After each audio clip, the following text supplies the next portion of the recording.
A educação é o fator primordial de um povo.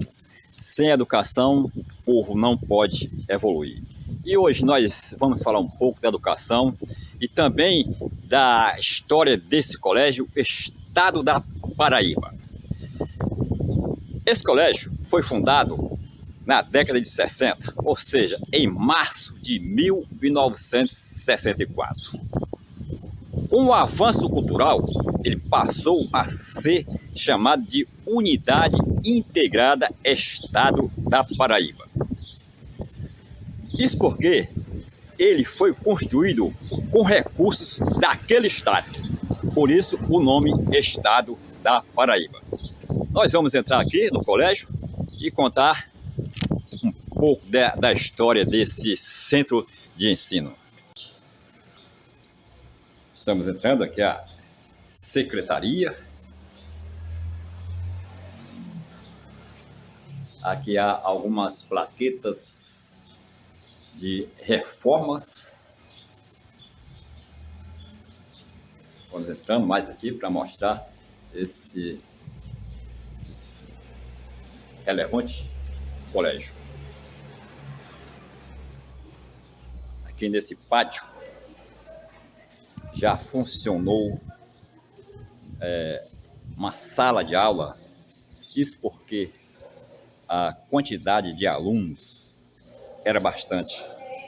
Eu já estudei aqui nessa sala, né? Vamos dizer, o pátio, né? Que foi uma sala de aula. Eu ainda me lembro de alguns professores que ajudaram a construir a educação da cidade, como o professor Peregrino, Santiago, doutor Everson, doutor Gasparino, doutor Armando, professor Pascoal, professores que peregrinaram no caminho da educação para formar cidadãos. Tenho um carinho e um amor por esse colégio, porque foi aqui que eu iniciei a maratona de estudos. Fiz o primeiro grau, conhecido como ginásio, né? Hoje, ensino fundamental maior. Fiz também o segundo grau, que hoje é o ensino médio. Vamos andando aqui, voltar. Essa sala aqui, número 2, foi a sala que eu entrei pela primeira vez como professor. Estava passando por uma fase de lecionar, ainda aluno. A dona Marlene me convidou para dar aula. Vamos andando mais aqui. Essa aqui é a sala número 3. Vamos andando aqui por esse bonito corredor. Naquela época, para o aluno fazer o primeiro grau, que era o ginásio, era necessário passar por um exame de admissão que durava 30 dias. Então, eu fui convocado pela diretora do colégio, que era a dona Marlene, e o doutor Gasparino, como eu já falei, que funcionava o colégio Rui Barbosa, funcionou por muitos anos. E eu fui indicado para preparar os alunos para o ginásio, né? O exame de admissão. E foi exatamente nessa sala aqui, número 5, que eu lecionei o exame de admissão.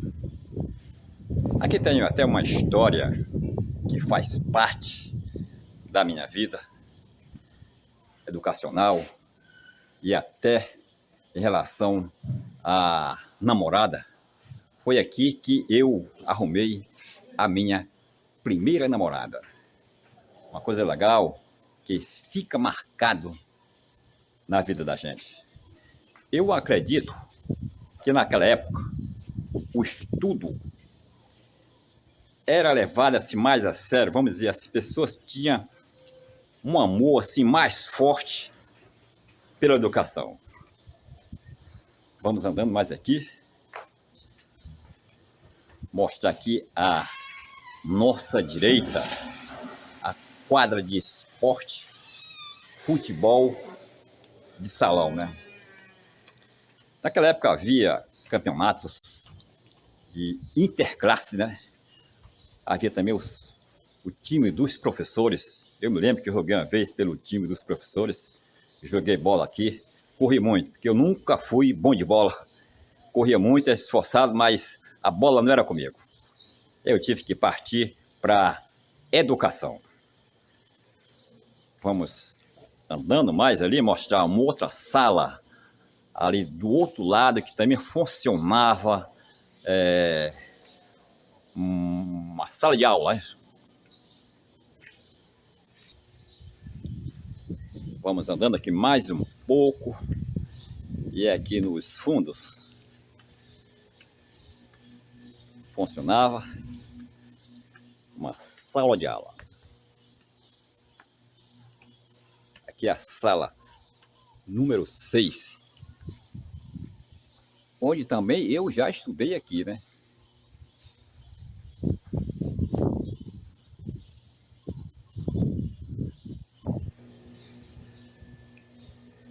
Aqui a cantina continua original.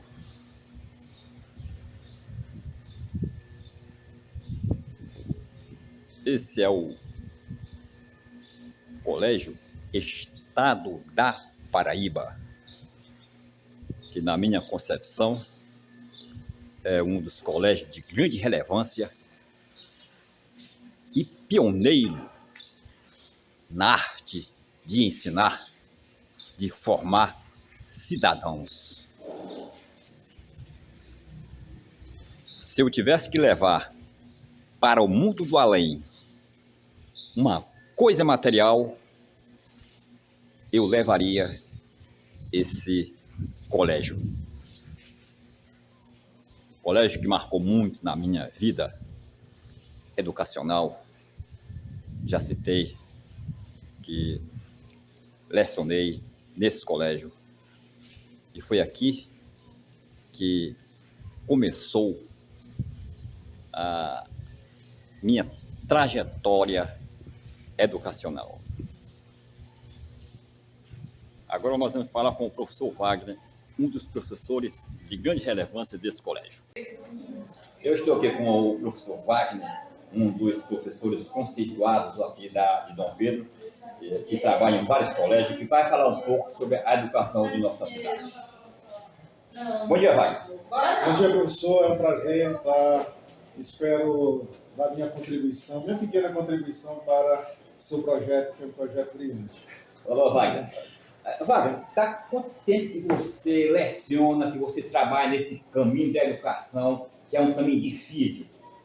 Professor Cícero, eu comecei muito jovem, né? Comecei por volta de 19, 20 anos, e está aproximadamente aí 25 anos, né? 25 anos que a gente trabalha, a gente lida com a educação, mas com muito afinco, com muita dedicação, com muito amor, tentando dar nossa contribuição da melhor maneira possível e, acima de tudo, contribuir nessa nuance do ensino-aprendizagem, que a gente sabe que não é fácil. Não é fácil. Não é fácil. A educação é um caminho difícil, né? Difícil. Mas a gente sabe que lá na frente a gente pode colher frutos bastante saudáveis, né? Frutos bons. Bastante experiência aí, professor Wagner.